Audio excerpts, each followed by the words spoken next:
Bismillahir Rahmanir Rahim. Alhamdulillah. Alhamdulillahi Rabbil Alameen. Ashhadu an la ilaha illallah wahdahu la sharika lah. Wa ashhadu anna Muhammadan abduhu wa rasuluh. Which means in the name of Allah, the Beneficent, the Merciful, all praise is due to Allah, the Lord of all the worlds. I bear witness that there is nothing worthy of worship except Allah and Allah alone. The one who is known by many different names and many different cultures around the world, but the one creator of us all. And I bear witness that the Prophet Muhammad ibn Abdullah, may the peace and blessings of Allah be upon him, is his last divinely sent messenger and the seal of the prophethood. Ameen. Assalamu alaikum wa rahmatullahi wa barakatuh. Greetings of peace to you all. We want to welcome our friends and guests in South Africa, the United States, and around the world to this week's edition of A Conversation with El-Hajj Maurice Alakan. I am pleased to be your host, coming to you once again through the Salam Media platform out of Johannesburg, South Africa. Salam Media is an online portal for humanitarian journalism. We don't just report the news, we advise you on what you can do about it. Today, by the grace and mercy of Allah, we have a hot button topic along with an excellent panel of guests. Our topic for today, international perspectives on the upcoming U.S. elections. The 2020 U.S. elections, which are now just 2 days away, are of interest and concern to people around the world. Today, we have the pleasure of having three representative voices with us from Britain, Canada, and South Africa to share their perspectives on the U.S. elections and how these elections are playing out in their own backyards. We are pleased to have as our guests for today's conversation Dr. Quraysha Ismail Sooliman, a South African-based scholar, journalist, human rights and environmental activist. Mike Palecek, an Ottawa, Ontario-based political activist and a former union leader. And Habib, a British journalist with the Daily Times of Pakistan. I'm going to provide a little bit more background on these guests at a later time. In fact, we're going to do a write-up on today's program. But for now, we want to get right into the conversation. And initially, I was planning to do this in alphabetical order. I was going to begin with Britain, but I've since learned that one of our guests is having some very serious, very challenging issues with power, and I believe it's our sister in South Africa. And so what we're going to do is we're going to have her first to respond to this conversation, just in case she's not able to be with us for the entire program. We're going to begin with her, Dr. Quraysha Ismail Sooliman. And our sister is joining us because of the power challenges she's having. She's not going to be able to join us through video. She's trying to save power, which is a good thing. And she's going to join us, as is Habib, by audio only. Let me begin with a little background here, my sister. I came across an article that's dated September 8th, 2020, just about a month ago, titled, and this was on Voice of America News.com, their website. South Africans bristle over alleged Trump comments on Mandela. And the opening paragraph reads, South Africans are angry about comments that U.S. President Donald Trump allegedly made in private about South African icon Nelson Mandela, the nation's first Black president and Nobel Peace Laureate.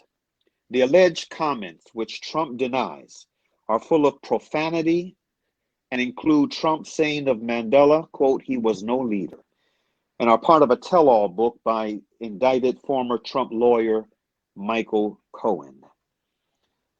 President Trump's alleged comments about South African icon Nelson Mandela are ruffling feathers in the Rainbow Nation, with the beloved leader's grandson sharply criticizing Trump for his leadership, and with ordinary South Africans clamoring to the defense of the leader many are here simply call Tata or father. Now, there's a bit more to this.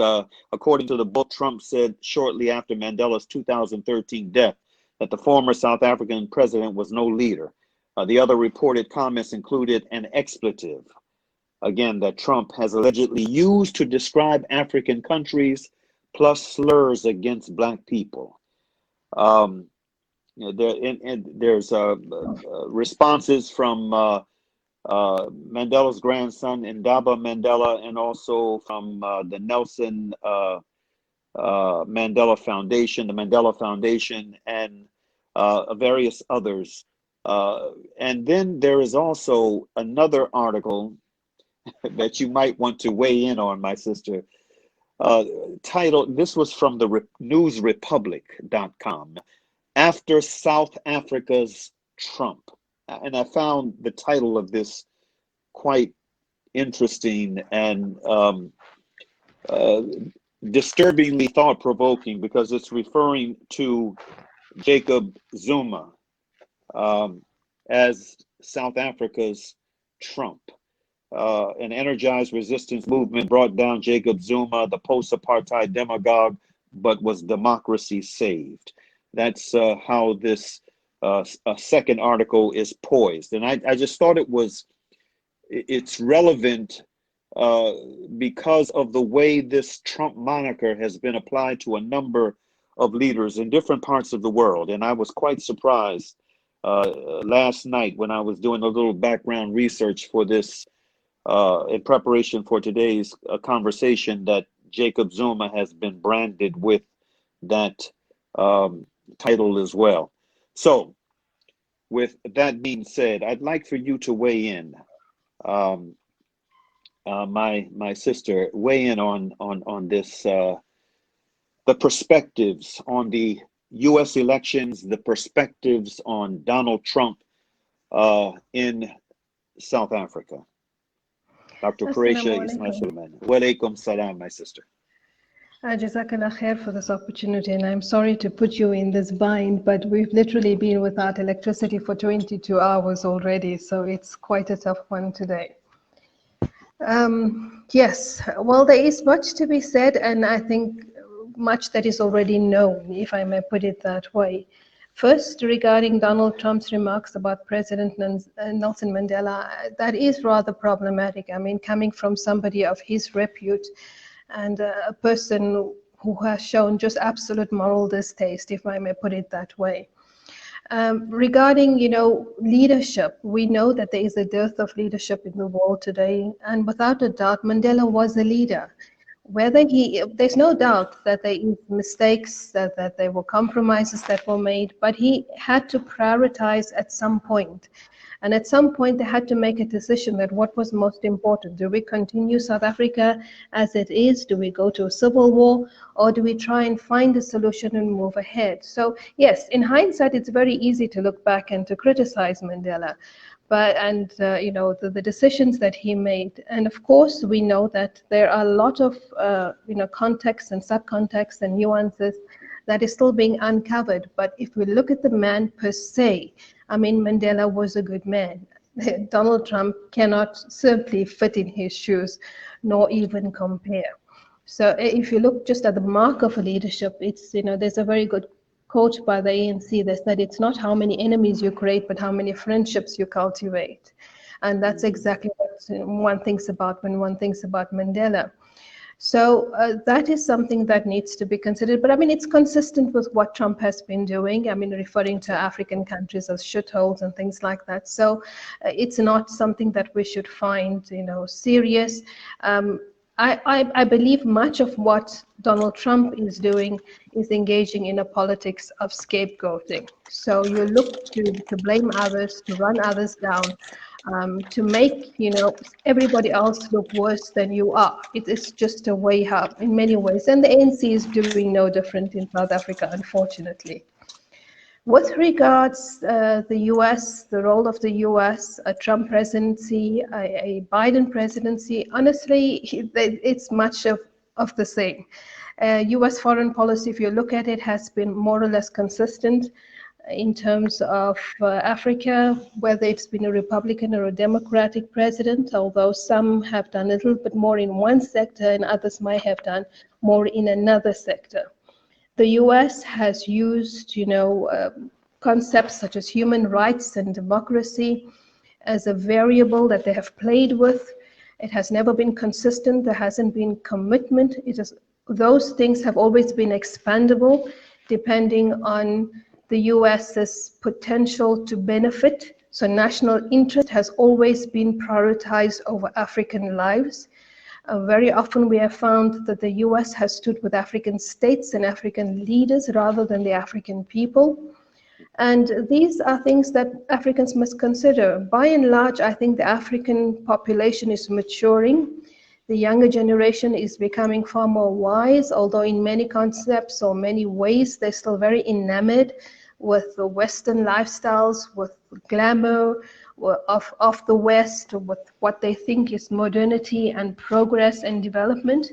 But the others who are more educated, who are beginning to now, critically evaluate the global context, recognizing the devastation that comes from Western states, but at the same time are hamstrung because of the fact that we have terrible leaders.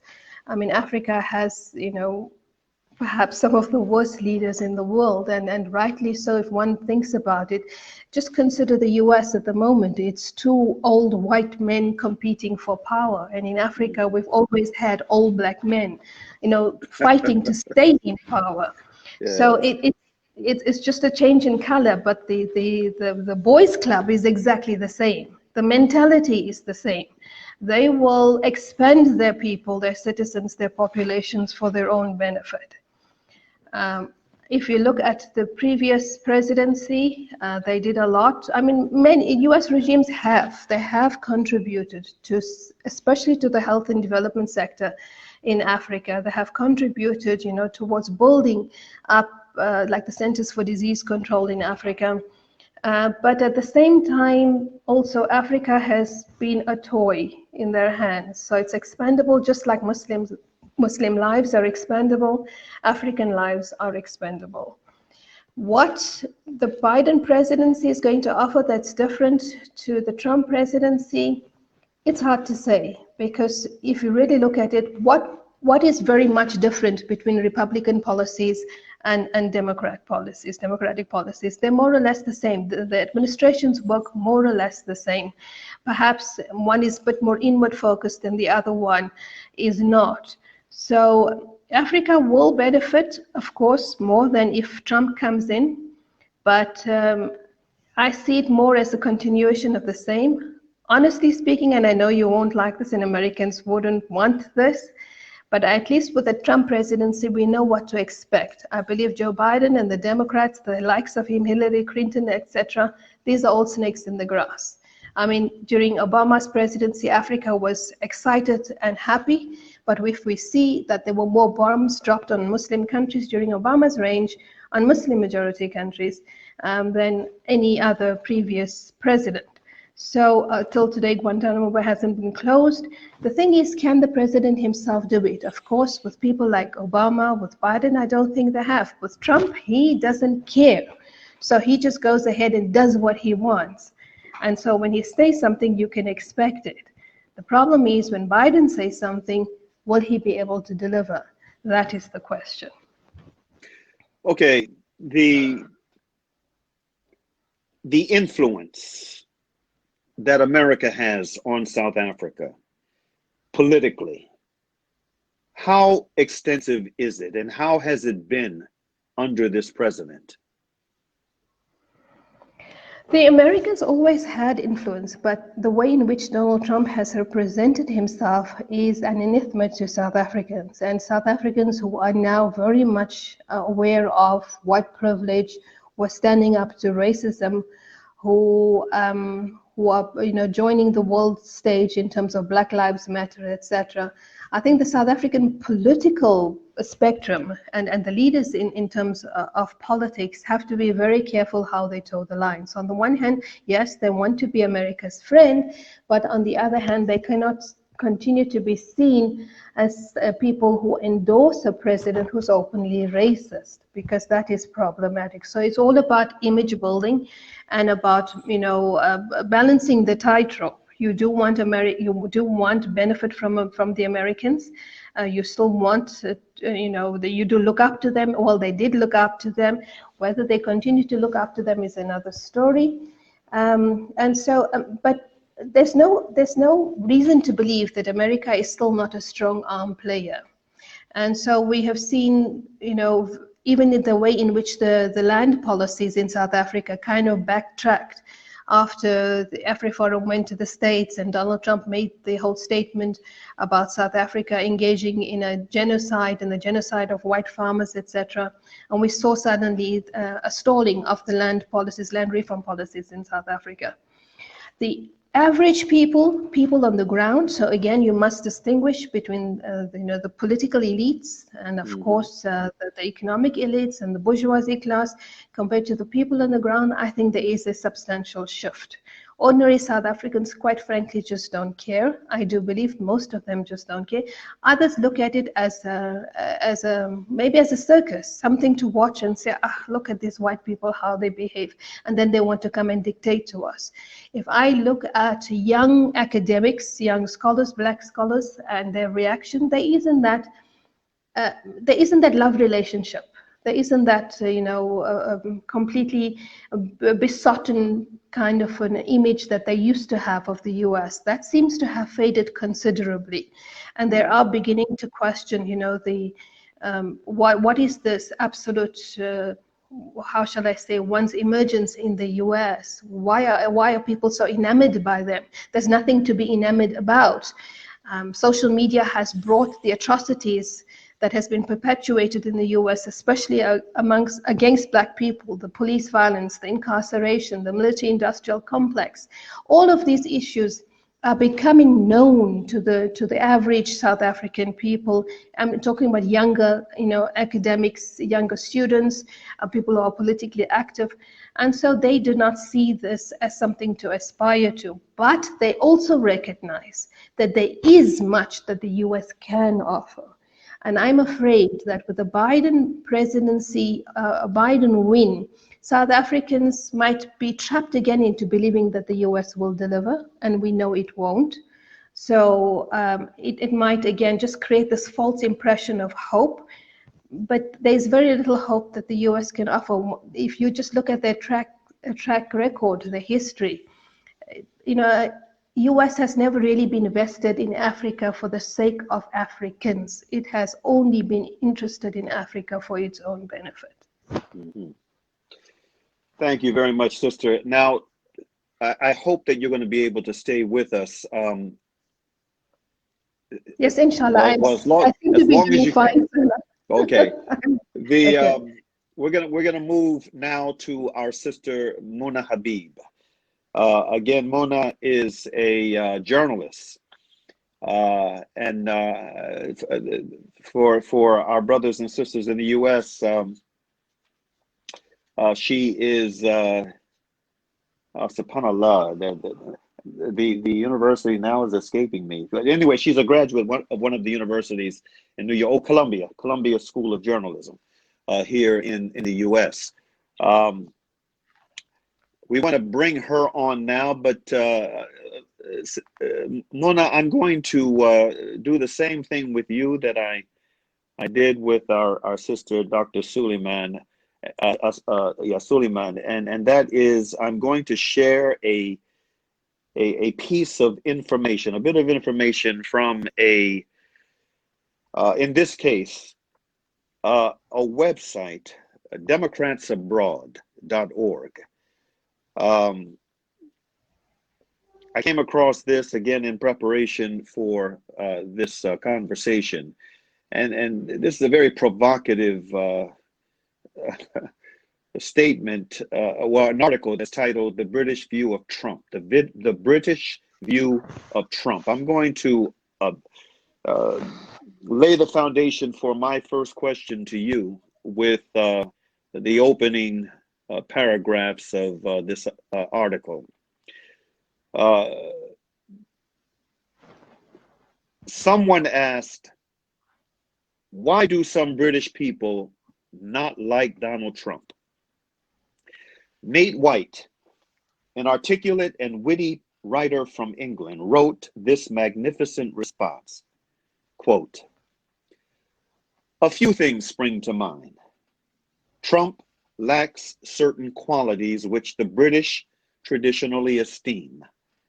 For instance, he has no class, no charm, no coolness, no credibility, no compassion, no wit, no warmth, no wisdom, no subtlety, no sensitivity, no self-awareness, no humility, no honor, and no grace.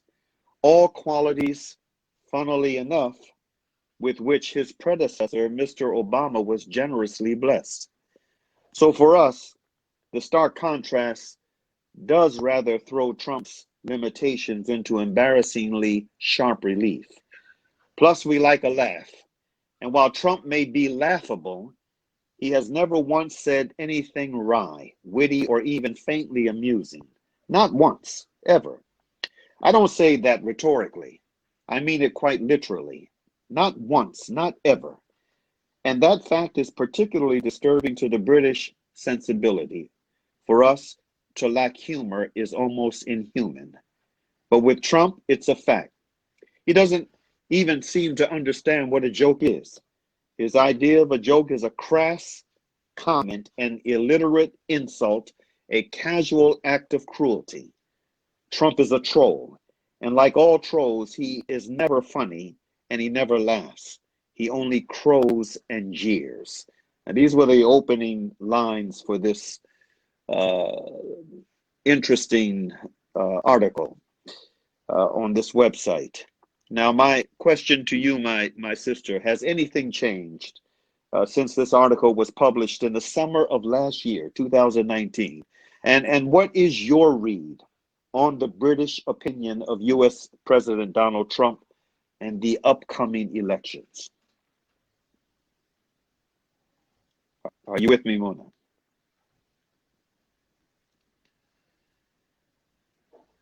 I am not hearing from Mona. Habib. And what about now? Can you hear me now? Okay, I can hear you now. Oh, excellent. Okay. So assalamu alaikum, brother. Thank you for having me on your show. Wa alaikum salam rahmatullah. So what can I sorry, could you repeat the question? I heard I got a bit so the question was what do I make of this article and have things changed much? Well, look, the Brits are renowned for our classism. Okay, we are, Boris Johnson is, shamelessly of the 1.01% aristocracy, right? So it's not. The snobbery is very subtle in the UK. So, I mean, this is quite blatant. But I guess, and I am not a supporter of Trump. I think most of his policies and the way he conducts himself are egregious. However, I do think that Boris Johnson is just a very sophisticated, intelligent version of Trump. So whoever wrote this article is actually not just thinking about what is happening in our own backyard with Brexit, and with how we have dealt with a lot of issues. I mean, look what Boris Johnson was. I don't know if you followed this about the women in hijab, calling them lampposts. So, and then it was, so he will make these jokes, etc., but they're accepted in the UK because he does it with a posh accent. So the Brits look at Trump, and because he doesn't speak well, he doesn't, articulate very well, and his policies are very, how can I say, ill thought out. In fact, he doesn't even have any policies. Let's not give him that much credit.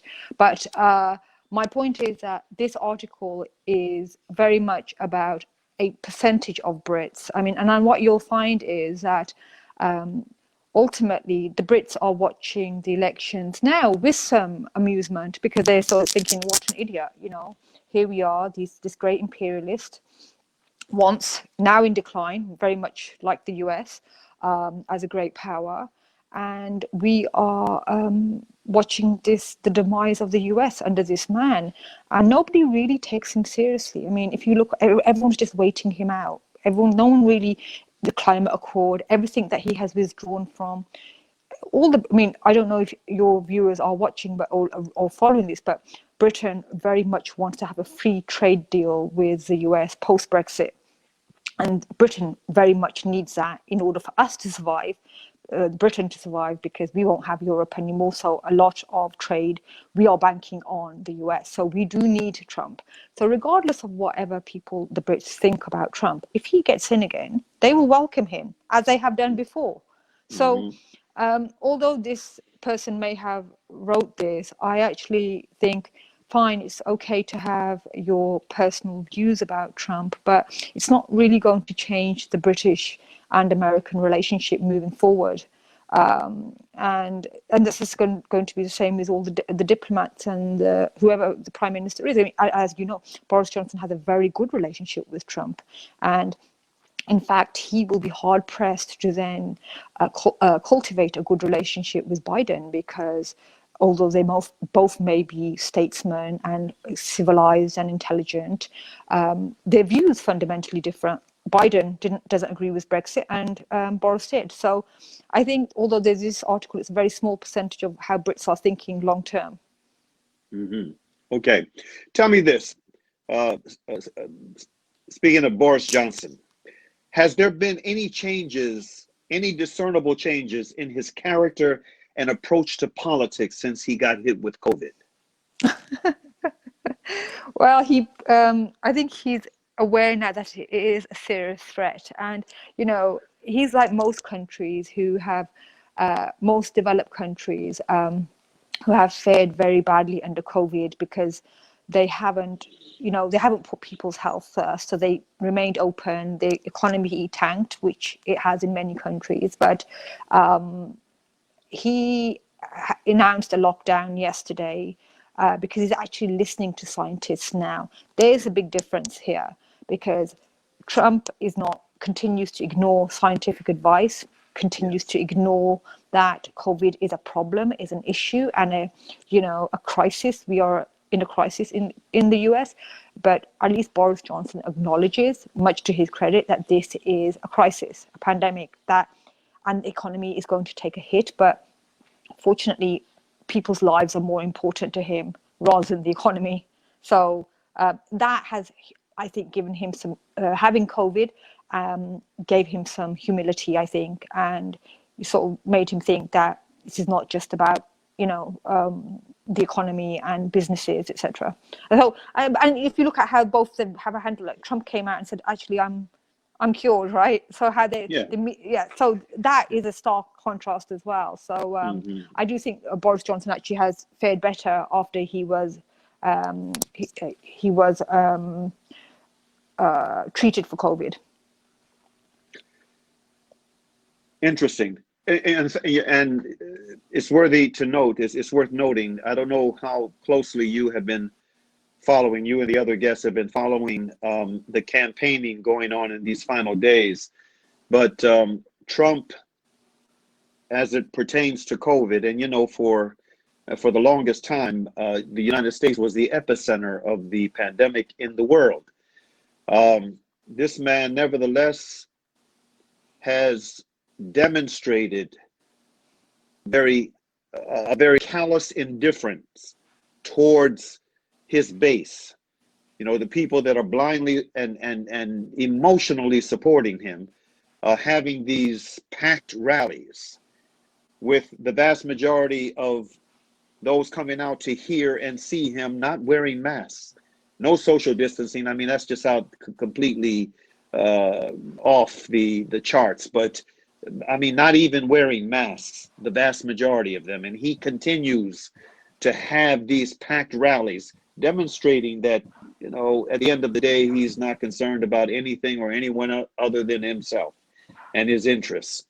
I was pleased to see what Boris Johnson did with the announcement for the renewed lockdown because of the growing number of cases, the resurge that's taking place in Britain. But you know, there is this, at least there is this this favorable distinction, favorable, you know, in regard to Mr. Johnson, you know, in terms of concern being demonstrated for the people that he has responsibility for as, you know, the primary leader in that country.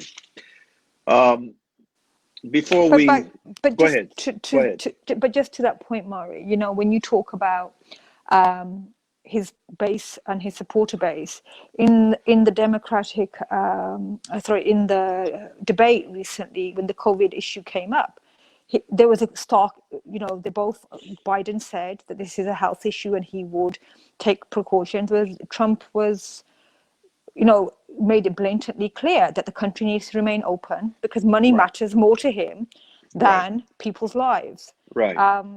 But his supporter base, they accept that and they are of that mindset. So ultimately, you choose the people that people choose the leader who represents them. So if Trump is voted in again, it's like I say about Britain, we represented our leader and he reflects at where we are in the world and where our value system is. Right. So if Trump is voted in, nobody has anyone but to blame but the American people themselves. So that's where I feel about that. So if this, you know, they're coming out without masks, then that will be to them, to their detriment later on. Yeah, at the end of the day, every group of people, every nation of people get the leaders they deserve. Yes. Before I move on to Mike Palecek, I want to ask you this question. We've been talking about Boris Johnson, and you've made reference to the you know, the upper class in Britain and their view of things politically, socially, etc. What about the average man and woman on the street? Is there much discussion from what you've been able to discern about these elections coming up here in the United States? We're just 2 days away. Is there a lot of discussion on the street, the average man and woman on the street in Britain? Well, you know, it's interesting because obviously the narrative at the moment is COVID because we're going through this lockdown. But the BBC, actually, they do a regular reports and you can actually watch the live news coverage online. So it's actually become entertainment for Brits to watch what's happening in America. It's almost akin to what happens in the Middle East or in South Asia now. So I think there is discussion. Nobody really takes it seriously because it doesn't really impact Brits. But I think there's still a kind of, really, is this what America, you know, from Obama to Trump, there's a huge stark contrast, right? There's light, it's like black and white, you know, night and day, the difference. So people, it's more amusement than, it's more entertainment value than anything else that people are like, what's he done now? Because it's become so normal for him with his racist jibes, his, you know, insulting remarks. And so it makes good news entertainment, and it's a nice distraction from the other problems that we are having in the UK. But no one really takes it seriously or is concerned about it, I think, the way Americans are here, understandably. Yes, understandably.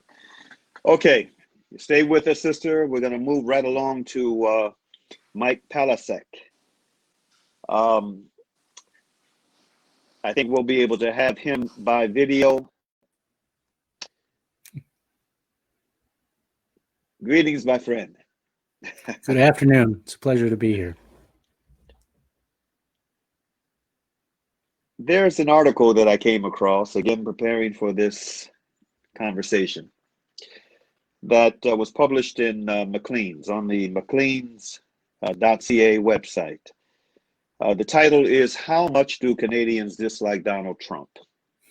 A lot. Now, I'm going to, I want to begin by sharing the opening lines of this article and then get your response. This November, millions of American voters will flock to the voting booths or will already have voted by mail to elect over 400 congressmen and congresswomen, 35 senators, and of course, the next president. The world will be watching and holding its breath. In Canada, we know all too well that this election could have tremendous consequences on the economy and on our livelihoods. The relationship between President Donald Trump and the Trudeau government has been lukewarm at best since 2016. And Trump's sudden and apparently random impositions of tariffs on Canadian steel, aluminum, and other resources crucial for Canada's economy has not been well received north of the border. And so as we enter the last month of the campaign, what do Canadians think of the US presidential race? If hypothetically Canadians could vote for president, how would they vote? Now, this was the opening lines of this piece. Now, my question to you, Mike, the published results that I read the entire piece, and the published results were overwhelmingly in favor of Biden over Trump. Even the conservative respondents, while not overwhelmingly in favor of Biden, nevertheless gave Biden a slight edge over Trump. What are your thoughts on this, my friend? Well, I think it's very clear that Donald Trump is the most hated American president in Canada in at least 30 years. And it didn't start out that way. He had significantly more support, particularly amongst conservatives, when he was first elected. But I think the combination of the economic protectionism that he's put out, slapping tariffs on various goods, and also just the blatant racism coming from the White House has really, people have soured on this. And as you said, there was a poll done about a month ago that asked the question, if you could vote in the US election, would you vote for Biden or Trump? And 84% said that they would vote for Biden. That was reflective in most regions of the country, even in Alberta, the most conservative part of the country that we often call Texas North up here. Even in Alberta, only a third of the population said they would vote for Trump. So we've seen that change over time. But the thing to understand about the United States is that they've been locked in this two-party system where the working class really doesn't have a voice. And part of the reason that Trump had some support from the beginning was that he seemed to be something different.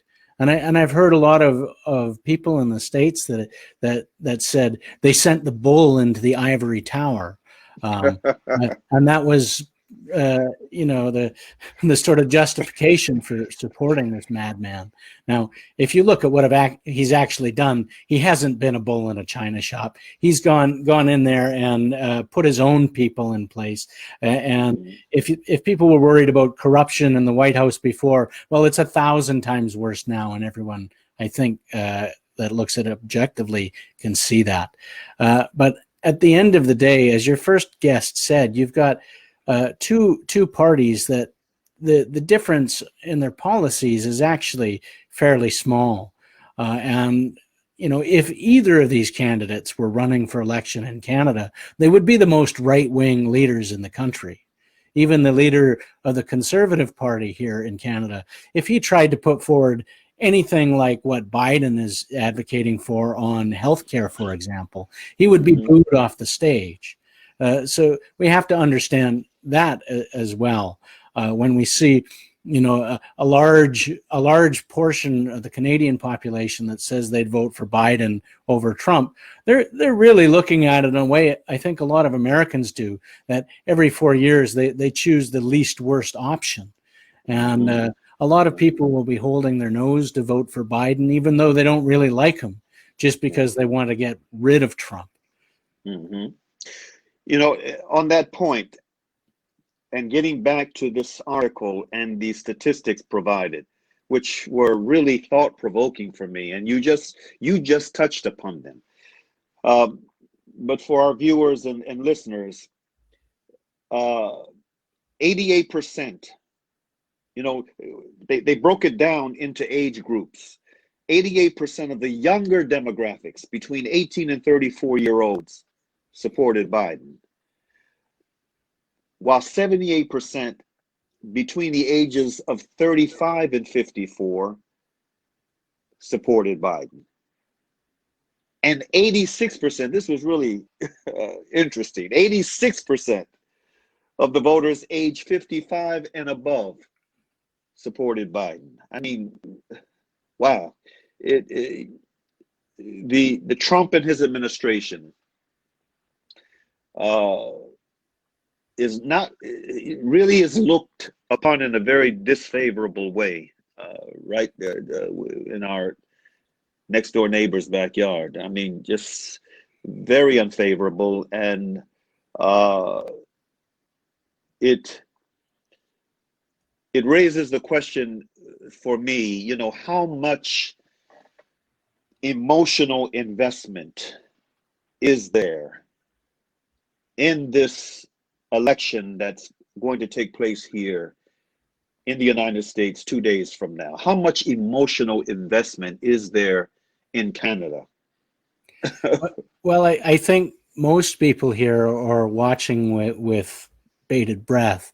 There's a lot of concern about what happens if either side doesn't accept the results.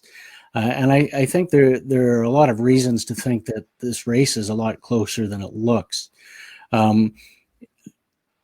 What happens in America has a tremendous impact on Canada.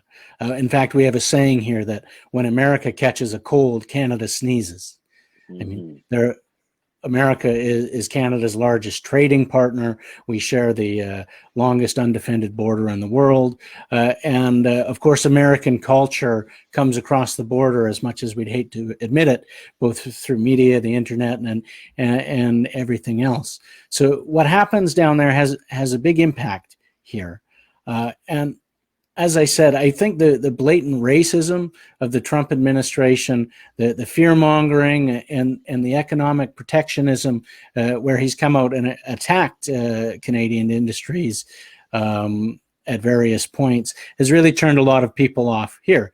That being said, of course, we don't get a vote in this election. So I think a lot of Canadians are holding their breath and waiting to see what happens. Indeed. That brings me to another article I came across, this one from USA Today.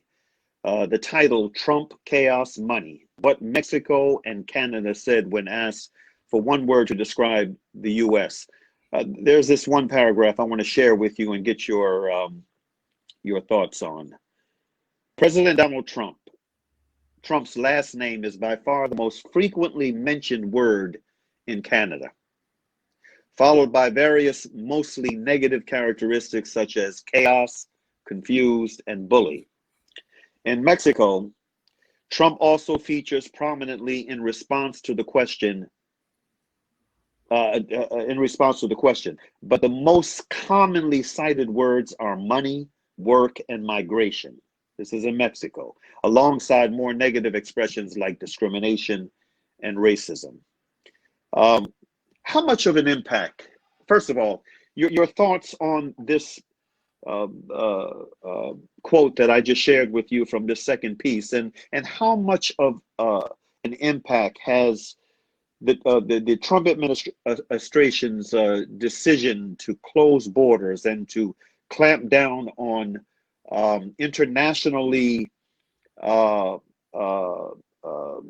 recognized immigration refugee law?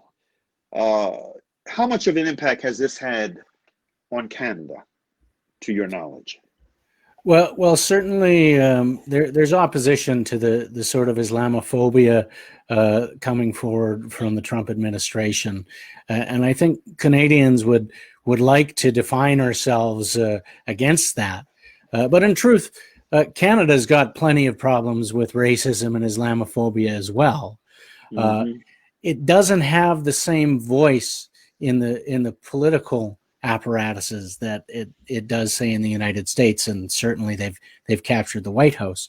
When you see people putting forward those types of ideas here, they're very quickly moved to the fringes of the political spectrum.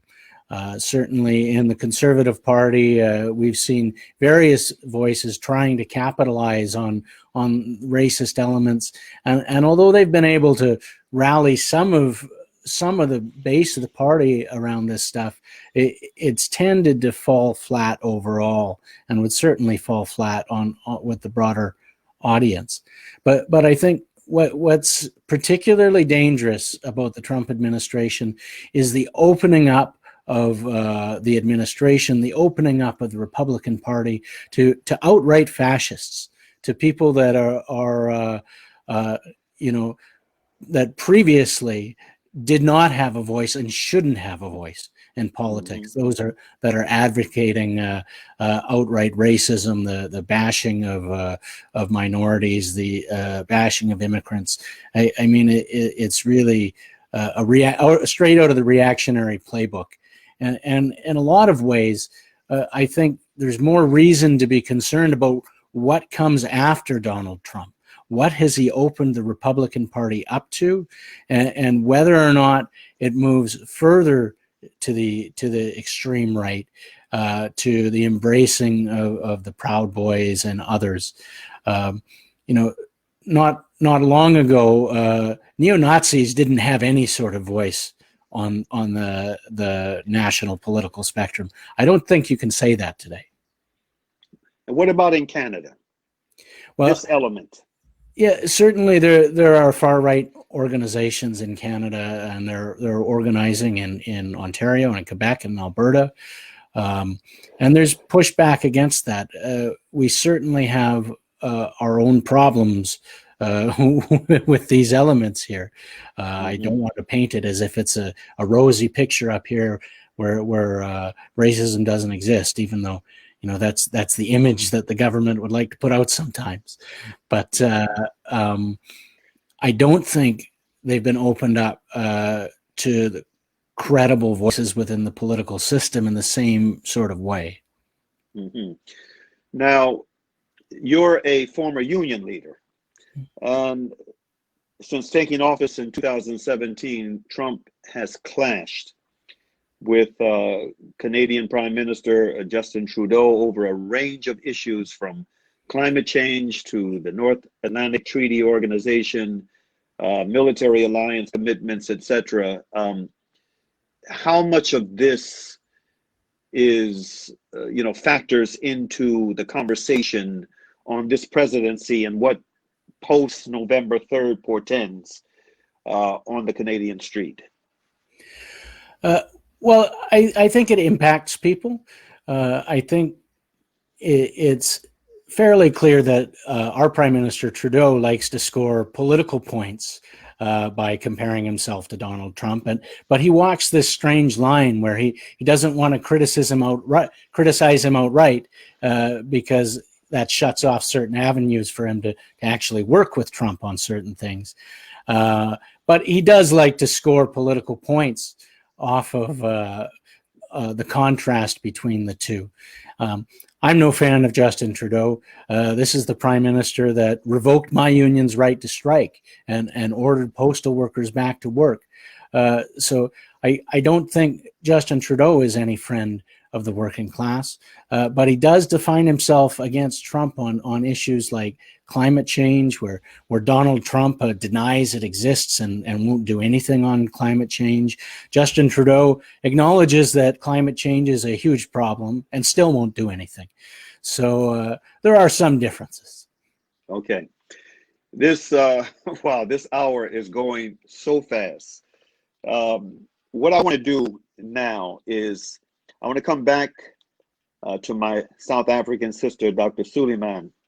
And I want to, and I pray that she is still with us. I want to give each of you an opportunity to make any final comments on this topic that you feel are necessary to bring to the fore from your perspective. We're gonna begin with you, Dr. Sooliman. Any thoughts on this topic and what you really feel needs to be said and understood from South Africa? Jazakallah for that, Brother Maury. I think that from a South African perspective, and it is, I would say almost, I'm quite convinced it's across the globe, that the US elections for citizens of the globe now serves as a theatrical dimension. You know, although initially people were galvanized to the US elections, especially when Obama was in the contending seat, Africans identified with him. They recognized or they saw something in him that they hoped would be, you know, a change in leadership of the first black man in parliament. Although there's Kamala Harris running with Biden, she hasn't stirred as much, you know, sentiment or euphoria as Obama had stirred. And I think that has also come with a greater maturity in African audiences, African citizens, and especially the young people who are beginning to recognize that, you know, it doesn't mean that if it's a black face, it's going to do any better. So with regards to the US elections in Africa, I do believe, and you know, you spoke about that article about Trump and Zuma. There is, although there are similarities, one must recognize that during the Zuma presidency, we were still dealing with a very immature and still an adapting civil society and citizenship that was still getting used to the political process. Democracy is relatively new in South Africa for the vast majority of people. And it is something that has been in the States for for centuries. So if you compare the maturity in terms of participation and the level of maturity that is expected, one could say that the South African people in choosing Zuma were hoping for a president who was more in touch with the people. They considered Mbeki to be aloof and outward looking, and they wanted somebody who spoke their language, danced like them, you know, responded and reached out to them. Somebody who was not aloof. The people in choosing Donald Trump chose him. Also, maybe they wanted Donald Trump to respond to American issues, but they were fully cognizant of his racism. They were cognizant of his white supremacist ideologies. They were cognizant of the way his brashness, his, you know, that article that you read out to our guest in the UK, exactly about Donald Trump's traits. Those are not something that I would say one could easily label or put onto Zuma. Zuma was considered a people's person. He was funny. People responded to him. He was humorous. He was, for many black people, he was kind. He was generous. He responded to them. They appreciated his humility. Things changed much later into his presidency, and then he obviously got very corrupted. So there is a big difference in terms of the man and the policy. Finally, all I can say is that what we need is for democratic presidents or US presidents to be more responsive to African aspirations and interests. But I mean, that's like, you know, wishing for a star, because if you really look at it today, every leader is focused on his own nation and is very unlikely, you know, to prioritize another nation, another people, and especially black people over their own. Thank you, my sister. And you know, in fact, I want to have all three of you back. And inshallah ta'ala, we want to have a discussion with you, Dr. Quraysha Sooliman, specifically on Africa and what is taking place in South Africa, and maybe we can weigh in on you know, some of the unfortunate developments that we have been seeing in Guinea, West Africa, and also Nigeria of late. But inshallah ta'ala, we will definitely be in touch. I want to go to Sister Munna now, Habib, and I want to invite you to share some final thoughts. Anything that has come to mind in the course of this conversation that you feel the listeners, the viewers need to know. Assalamu alaikum again. Walaikum salam. And so just two final thoughts for me. And something that I'm sure we as a nation, and I think you're seeing this globally now, we no longer look for moral leadership or moral accountability in our leaders.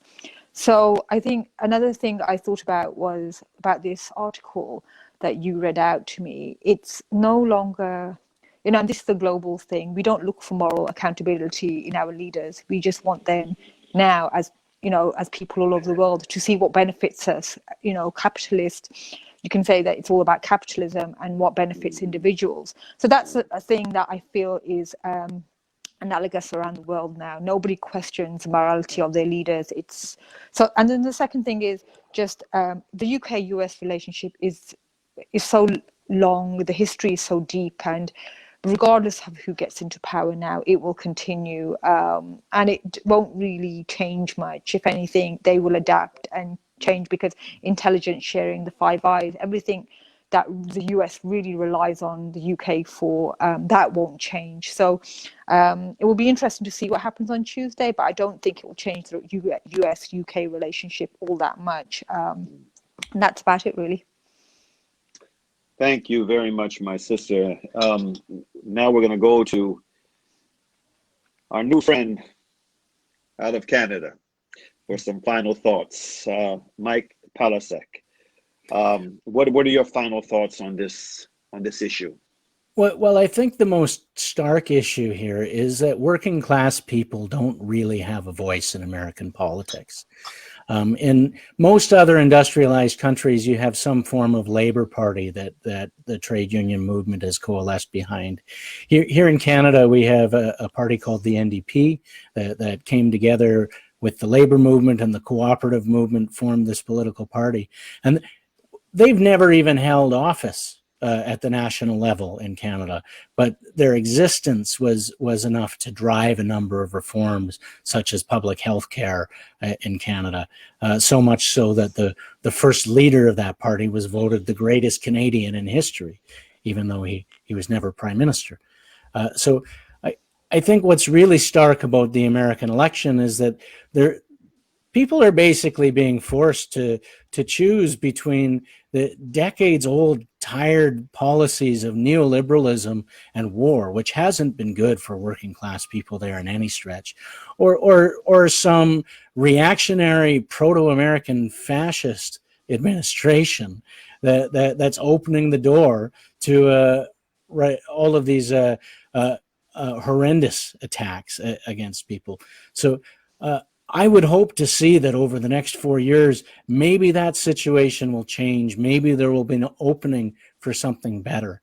But certainly, even though we say that their economic policies may not be all of that different, you look at the difference for women and women's rights, for LGBTQ people, for people of color, and you can see why an awful lot of people are going to hold their nose and vote Biden. I would just hope that 4 years from now, there's a better option. Thank you. Thank you. Dr. Quraysha Ismail Sooliman, Munna Habib, Mike Palecek, I want to thank all three of you for this very valuable conversation that we've had on this very sensitive and extremely important issue. I'm sure that all three of you are going to be following closely what happens here in the U.S. over the course of the next few days, especially after November 3rd, irrespective of who wins. I want to say to my friends and supporters of the human rights work that we do here in the U.S., I want to say to us all, a reminder that we do indeed get the kind of leaders that we deserve. And this upcoming election is going to be one of the most consequential elections of our lifetime. But what is extremely important is that we understand that, number one, we're in a very unique moment. We're this COVID-19 pandemic, coupled with the Black Lives Matter uprisings, the way that institutional injustice has been forced into the public consciousness in a way that it has not been in many decades. The combination of these two things, coupled with this unprecedented president, and this, it has converged to create an unprecedented moment and an opportunity for us.